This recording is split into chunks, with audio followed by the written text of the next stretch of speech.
আমি প্রেগনেন্ট। আপনি আমাকে বিয়ে করতে পারবেন? এই মিষ্টি জঙ্গলের মধ্যে এত সুন্দর পরি। তা ভাবছি চাটা আজকে কে বানাবে, তোরা না তোদের বাপ? এই কে বললি? লিকারটা কেমন ছিল? করা ভাই, কি হয় আপনার? আমার ওয়াইফ। নানা যান, মামা যান, সবাই নিচে আয়েন, দেখেন কেডা আসছে। কত বড় ফাউল, ওখানে দাঁড়িয়ে ও চিৎকার চেঁচামেচি করছে। ষাঁড়ের মতো চিল্লাচ্ছিস কেন বাড়ির সামনে দাঁড়িয়ে? কি ব্যাপারটা কি? কি হয়েছে দেখতেছেন না? দেখেন কেডা আসছে। কি হলো, তুমি এখনো যাও নাই? তোমাকে না বললাম ভেতরে যাও। আমি বাইকটা পার্ক করে। আসসালামু আলাইকুম। আপনি নিশ্চয়ই মামা, আপনার ব্যাপারে অনেক কিছু বলেছে। আর যদি ভুল না করি আপনি ছোট খালা আর খালু। তবে আপনাদের সবার মধ্যে আমার ফেভারিট কিন্তু আপনি। আপনাকে কিন্তু আমি নানু বলে ডাকবো না, আমি আপনাকে ডাকবো নানু ভাই। আচ্ছা শুভ কোথায়? শুভকে দেখছি না। এই গুনগুন, ছেলেটা কে রে? ও আতিফ। আমরা একে অপরকে ভালোবেসে বিয়ে করেছি। দেখছেন ভাইজান, আপনার আদরের ভাগ্নি খানদান বংশের পরিচয় না জেনে একটা ছেলেরে বিয়ে করে আনছে। হাব্বাজান, আপনি কিছু বলেন না কেন? ঠিকই তো, এই শুভ কাজটা একা করলি কেমনে? সাহস পেলি কিভাবে? এতে মনে হচ্ছে আপনি খুব খুশি। এত কুতুর মুতুর করে কেন কথা বলছেন? আমার তো মনে হচ্ছে যে দুটোকেই আমি গুলি করে মেরে ফেলি। এই ছেলে, তোমার পরিচয় বলো। আমি আতিফ, আতিফ খান। নামের সাথে খান মেশালেই কি খানদান হয়ে যায় নাকি? কি কাজ করো তুমি? করি তো অনেক কিছুই, এখন কোনটা রেখে কোনটা বলবো? আচ্ছা ঠিক আছে, তুমি একটা বলো। এই তো আমি অনলাইনে। কি অনলাইনে কাজ করো তুমি? অনলাইনে তুমি কি করো? জুয়া খেলো নাকি মলম বিক্রি করো? আরে না না। আব্বা, আমি আমার ভাগ্নিকে ঢাকায় পাঠিয়েছি কেন? লেখাপড়া করাতে, তাই না? ও বড় বড় ডিগ্রি নিয়ে আসবে, সনদ নিয়ে আসবে। ও কি এনেছে? হ্যাঁ এনেছে, একটা কিছু তো এনেছে। ও বাড়িতে একটা বনশিয়াল নিয়ে এসেছে। তোমরাই তো চেয়েছিলে আমি বিয়ে করিনি, তাহলে এখন কেন সরগর পাকাচ্ছ? আমি তোমাদের পছন্দ মতো বিয়ে করিনি, তাই বলে আমার জামাইকে এইভাবে অপমান করবে? একদম ঠিক হচ্ছে না নানু ভাই। এইসব একটু একটু হয় না, জামাই রে উপরে আয়। যা হবার তা তো হয়েই গেছে। গুনগুন তার পছন্দ মতো বিয়ে করেছে, এতে রাগ করার কি আছে? তুমি রাগ করো, অভিমান করো, এতে ওদের কিছু আসবে যাবে না। তুমি কেন ব্যাপারটা বুঝতে পারছো না? এই ছেলে একজন ডিজিটাল জুয়ারি। ওদের কাজ হচ্ছে বড় লোক ঘরের মেয়েদেরকে খুঁজে বের করা, তারপর তাদেরকে টার্গেট করে। শুধুমাত্র টাকার লোভে এই ছেলে আমার ভাগ্নিকে বিয়ে করেছে। কোত্থেকে আসে তোমার মাথায় এসব বুদ্ধি? আমি তো বুঝতে পারি না। আমার ছেলেটাকে দেখে এত খারাপ কিছু মনে হয়নি। গুনগুন এই ছেলের সাথে ভালো থাকবে, তাতে তোমারও ভালো, সবারই ভালো। শুনছো, আজ কিন্তু আমাদের নাতনিটা নতুন জীবন শুরু করলো। তোমার কত ইচ্ছে ছিল এই দিনটা দেখা। অন্তত আমি ওর বিয়েটা দেখে যেতে পারলাম। নাচ জামাইটা দেখতে কিন্তু রাজপুত্রের মতো।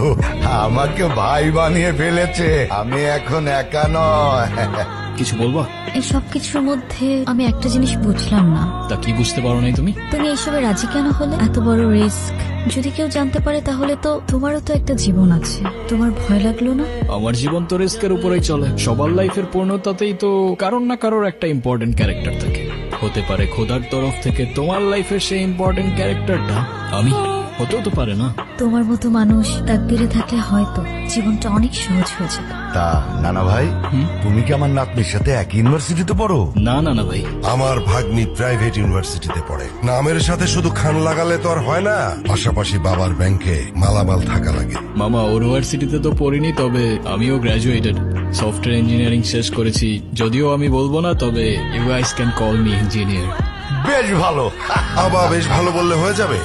এই সব কিছু মিথ্যে কথা। ছোট লোক কখনো জাতে উঠতে পারে? শোনেন, ওই যে একটা কথা আছে না, নদীর পানি কিন্তু সাগরে গিয়ে মেশে, আর কুয়োর পানি সাগর তো দূরের কথা, নদীর ধারে কাছেও তো যেতে পারে না। মামা এটা কিন্তু আপনি ভুল বললেন। সাগরের পানি যতই হোক না কেন, শেষ পর্যন্ত তৃষ্ণা মেটাতে কিন্তু আপনাকে ওই ছোট্ট কুয়োর কাছেই আসতে হয়। কি এক জবাব দিয়া হয় মেরা ভাই। কি ব্যাপার বাবা, তুমি খাচ্ছ না কেন? খাও। আমাকে বল না দেওয়া পর্যন্ত আমি কিছু খাবো না। আবার বল, খাওয়ার সময় বল, চুপচাপ ভাত খা। তুমি নাকি ঠিক মতো পড়াশোনা করো না? আমার আর পড়াশোনা করতে ভালো লাগে না। পড়াশোনা করতে ভালো লাগে না তো কি করতে ভালো লাগে? ক্রিকেট খেলতে ভালো লাগে। তুমি যদি ভালো করে পড়াশোনা না করো, তুমি বড় হয়ে ক্রিকেট খেলবে কিভাবে? কেন? কারণ খেলার মাঠে তো ব্রেইন চাই। তাহলে এখন আমি কি করব? এখন থেকে প্রতিদিন ঠিক মতো পড়াশোনা করবে। পড়াশোনা মানে কিন্তু শুধু বই মুখস্থ করা না। পড়াশোনা মানে তোমার স্বপ্নের জন্য নিজেকে তৈরি করা। তুমি যদি আমাকে কথা দাও যে তুমি এখন থেকে ঠিক মতো পড়াশোনা করবে, তাহলে যাও। আমি যে কবে বড় হব? বড় তো সেদিনই হবে যেদিন নিজের কষ্ট চেপে অন্যকে সাহস আর সাথ দিতে শিখবে। ওর সাথে একটু গল্প গুজব কর না। আমি যখন জামাই ছিলাম তখন আমাকে তো নানির পরিবার মাথায় করে রাখতো। তার তো কারণ ছিল আব্বা, সেটা আপনি খুব ভালো করে জানেন। আপনি তো ওর মতো কোনো সাধারণ পরিবার থেকে আসেননি। আমাদের বংশের মান মর্যাদা, ধন সম্পদ, নাম ডাক এসবের একটা ব্যাপার ছিল। আমার না আপনার জন্য খুব আফসোস হচ্ছে মামা। আমি যতদূর বুঝতে পারলাম আপনার কাছে খানদান, প্রপার্টিজ, নাম ডাক এসব কিছু ইম্পর্টেন্ট। আমার ভাগ্নিকে তো বিয়ে করেছো, তা বউকে কি খাওয়াবে? সকাল বেলায় এক বাটি প্রেম আর রাতের বেলায় এক বাটি ভালোবাসা। আরে মামা, আমারই তো বউ, কতটুকুই বা খাবে বলেন? আর তারপরেও যদি কম পড়ে যায়, একজনেরটা না হয় দুজনে ভাগাভাগি করে নেব। যে সমস্ত মানুষের পকেটে টাকা থাকে না, তারা সব সময় এই সমস্ত ফালতু কথা বলে। আপনি যেমন আপনার ভাগ্নিকে একটা লাক্সারিয়াস লাইফস্টাইল দিয়েছেন, সেটা একটা কৃষক কিন্তু তার সন্তানদের দিতে পারে না। তার মানে কি সে তার সন্তানদের ভালোবাসে না?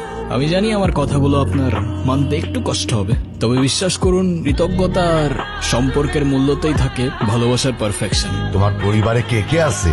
একটা অ্যাক্সিডেন্টে সবাই চলে যায়, তারপর আমাকে রেখে আসা হয় এতিমখানাতে। সেখান থেকে অবশ্য একজন ভদ্রলোক আমাকে নিয়ে গিয়েছিলেন, বেশ ভালোই বাসতেন আমাকে। তার কিছুদিন পর সেও চলে গেলেন, তবে সাথে থেকে গেল তার রেখে যাওয়া ভ্যালিউজ আর এডুকেশন।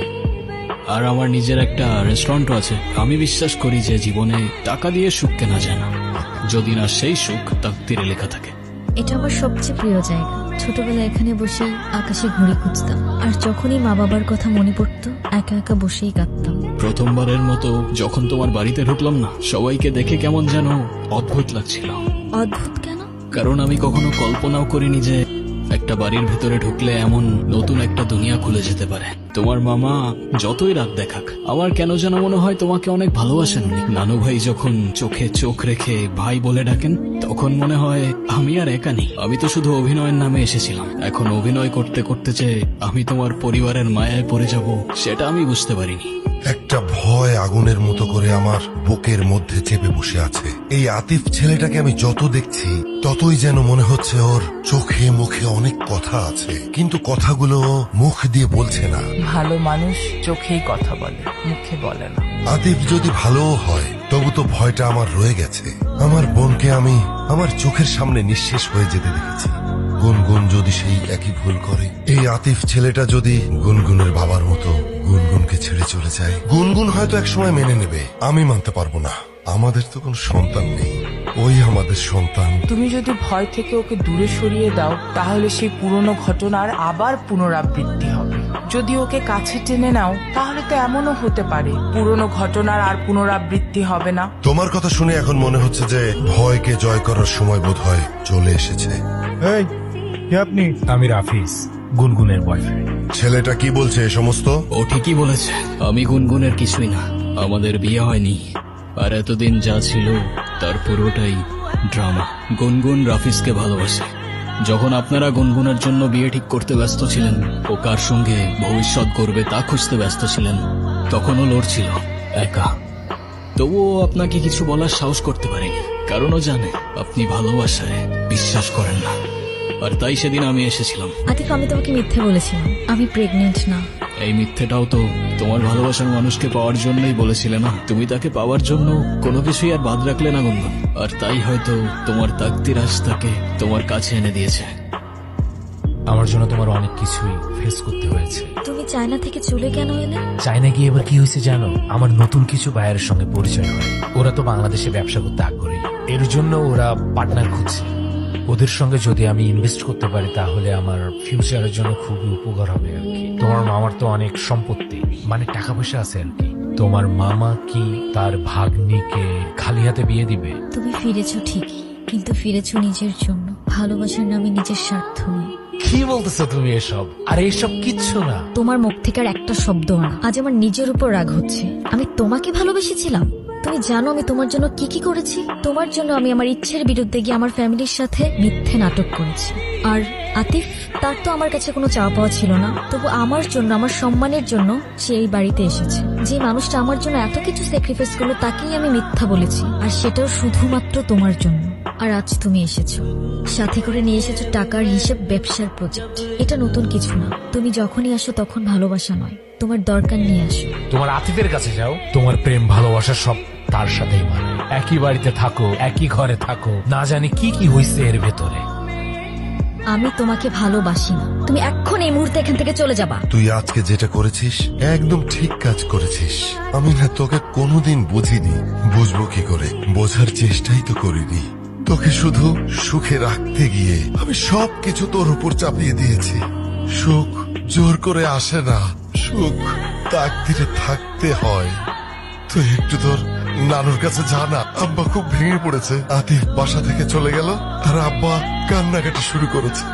তোর নানুর কাছে যা। তুই কষ্টে আছিস জানতাম, কিন্তু এতটা বুঝতে পারি নাই রে বোন।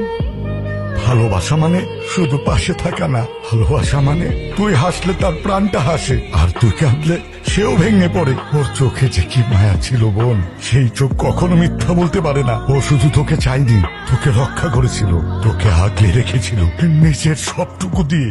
আমি ওর সাথে অন্যায় করেছি নানু ভাই। ওর হৃদয়টা আমি ভেঙে দিয়েছি। যে মানুষটা আমার জন্য এত কিছু করলো, তার বিশ্বাসটা আমি হারিয়ে ফেলেছি। ভালোবাসা হারায় না রে বোন, জায়গা বুঝে লুকিয়ে পড়ে। তাকদিরে লেখা থাকলে ওরে ঠিকই পাবি। যা কিছু সত্য তা ফিরে আসে, সময় নেই। তুমি এখানে? আজকে তো আমাকে কারো চোখেই পড়ছে না, অথচ এই মানুষটাই আমাকে দেখেছিল। তার ক্যামেরার লেন্সে নয়, তার হৃদয়ের গভীরে থাকা লেন্সে। সে দেখেছিল এমন ভাবে যেভাবে দেখা যায় দুপুরের মায়া ভরা রোদ, যেভাবে অনুভব করা যায় না বলা ভালোবাসা। আমি ছিলাম হয়তো তার ফ্রেমের বাইরের কেউ, তবু সে আমায় রেখেছিল তার গল্পে। দেখেছিল এমন ভাবে যেভাবে দেখে শুধু সেই, যার চোখে ভালোবাসা জন্ম নেয় নিঃশব্দে নিঃস্বার্থে। এই তুমি এই কথাগুলো কিভাবে জানলা? এখন আর এসব জেনেও কি? সে তো তার তাকদিরে লেখা মানুষকে পেয়েই গেছে। আমি তো শুধু একটা ছায়া ছিলাম, আলো তো ছিল অন্য কারোর জন্য।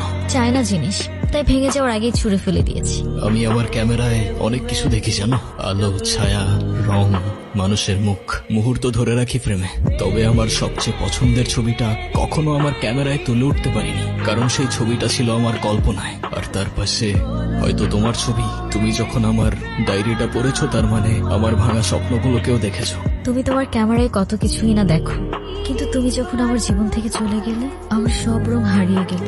যে চলে যায় সে হারিয়ে যায় না, যদি তাকদিরে তার জন্য ঠিকানা লেখা থাকে।